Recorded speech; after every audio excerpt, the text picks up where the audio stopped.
Hello, I'm Cyrus, and this is Tuntum Network. Thank you so much for all those who are subscribed to this channel, and thank you to those who are yet to do so. Yesterday was a milestone for this podcast. Yesterday, we hit 100,000 views since we started about 7 months ago in totality. We couldn't have done this without you. This is an African podcast, and I hope you guys will help me to share to as many people as possible. In today's episode, we are looking at a topic in funding, the challenges of funding on the continent of Africa. And for many decades on this continent, there's been this persistent challenge of access to funding, which has hindered a lot of development of ideas. Everything starts with an idea, as we all know. And just like a seed, when an idea cannot find an environment to be planted in, it remains an idea until it dies untested. And this is the nature of challenges we are having in terms of idea development on this continent. In my opinion, the graveyards are full of ideas that could have brought a lot of changes to our world, but never saw the light of day as a result of funding. And by my nature, I meet a lot of people from time to time. And most of these people usually will approach me with some form of ideas. And I wonder to myself, when are these ideas going to meet the right funding? In Africa today, 3 main places that you may find some form of funding is usually in the government sector, or in educational research, or with religious relevance. And that is not the kind of funding I'm talking about today. In today's episode, we are looking at funding for ideas, funding for startups, for small businesses, entrepreneurs. I'm talking about venture capitals, angel investors, the African version of Silicon Valley. This is my topic for today. How difficult it is to find this kind of funding for projects that the African dreams of and intends to work on. It is quite difficult in our world today. So I spoke to a top executive of an angel investor some time ago, and I asked him, why is it so difficult to find funding in this part of the world? And his answers left me speechless. And I want to share that with you today. And I need you to leave a comment in the comment section below as to whether his response is actually legit or not.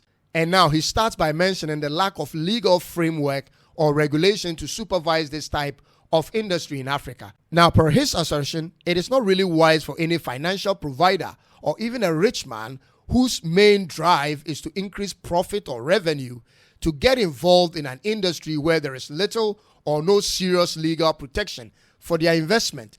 And I'm thinking through it, I'm like, yeah, it has some merit to it. I mean, think about it. Would you as an investor, having worked so hard for your money, want to put your money in an environment where legally you are not protected in any shape or form? When he said this, it sort of hit me to realize, yeah, he has some point. He again mentioned the unavailable database that actually gives a profile on a person by a way of identification or background checks, education, criminal records, and work experience as a starting point for an investor to consider. I mean, if you look at it critically, in order for a person to, part ways with their money to another person, they want to know who that person they are dealing with. And how would you get all that information when there isn't any source of getting credible information about any particular person in most countries in Africa? Based on what would the investor be confident enough to make provision for these kinds of fundings to the interested person? This, he said, is a very important determining factor for decision makers. But unfortunately, the majority of African countries do not have such a database. Do you know there is a report in 2019 by the World Bank that suggests that there is about 500 million people in Africa who are without any form of identification? Do you know this? There are many places in Africa where there are no street names and house numbers. And there are millions of African nationals who have no bank accounts and no meaningful health insurance. Most lands are without proper documentation that leads to springs of conflict every now and then. Many African brothers and sisters who have traveled overseas and worked so hard have returned home to Africa only to lose everything because they invested in the wrong places and the wrong businesses. All these are there for investors to refer to. Africa needs to wake up and catch up. He also expressed the lack of trust in forming partnerships as one of the key problems that is holding the continent back, in that many startups in Africa are usually sole proprietary based, meaning it's often an enterprise owned by one person. This is a big issue when it comes to the ability of raising funds and being accountable. It becomes even more difficult to put any form of meaningful checks and balances in place, especially when the person has a zero equity invested, no collateral, no ownership of anything valuable, and no sureties. I mean, all these points that he laid out, I thought they really had some good merit. Now tell me this, which one of these makes sense to you? Owning 100% share of a failed business or a 1% share of a successful business? Which one of these makes sense to you?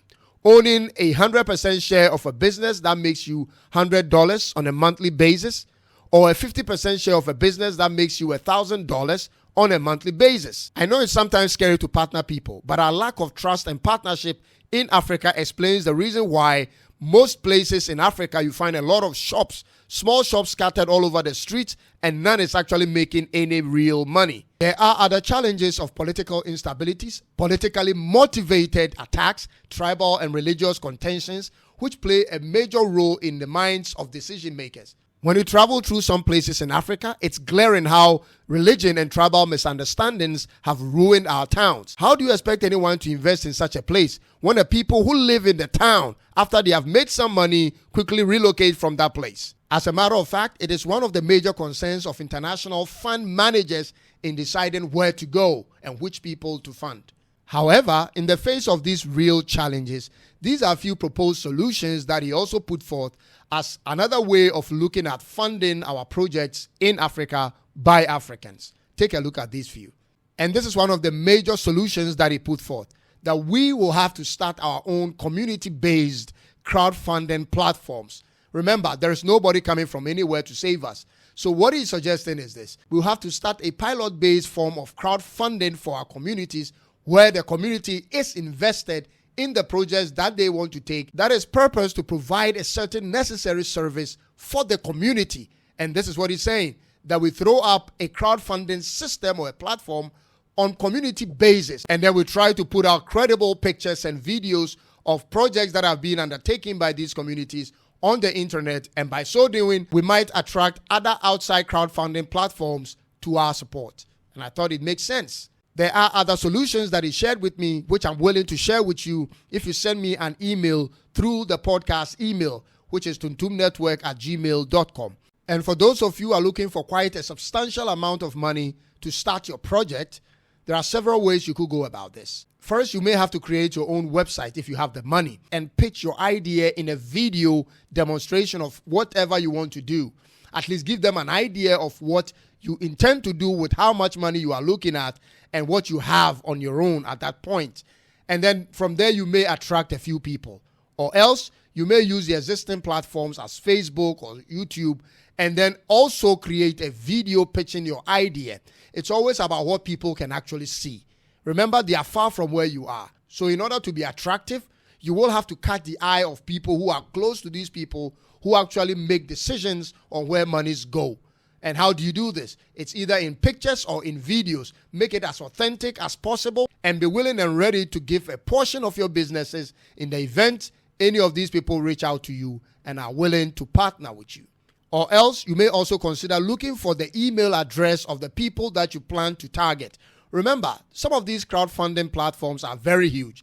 So it's very imperative that you know at least one person who is somewhere in some form of decision-making role. If you're able to get such an email, then you can send your video or your pictures to such a person to introduce yourself in a form of a pitch to that person. And remember to do it as many times as possible. You will never know which person may return your email. So far in Africa, these are the countries that are most likely to attract direct and angel investors, according to rmb.co.za and nomadcapitalist.com. And the countries are Egypt, Morocco, South Africa, Rwanda, Botswana, Ghana, Mauritius, Ivory Coast, Kenya, and Tanzania. According to a report by Partech Africa Venture Capital, Africa's thriving tech sector has received a total of $12.5 billion between 2021 and 2022. In an agfoundernews.com report from 2017 to 2023, Africa agri-food tech startups have also received up to about $1 billion over that period of time. And finally, my piece of advice to you is this.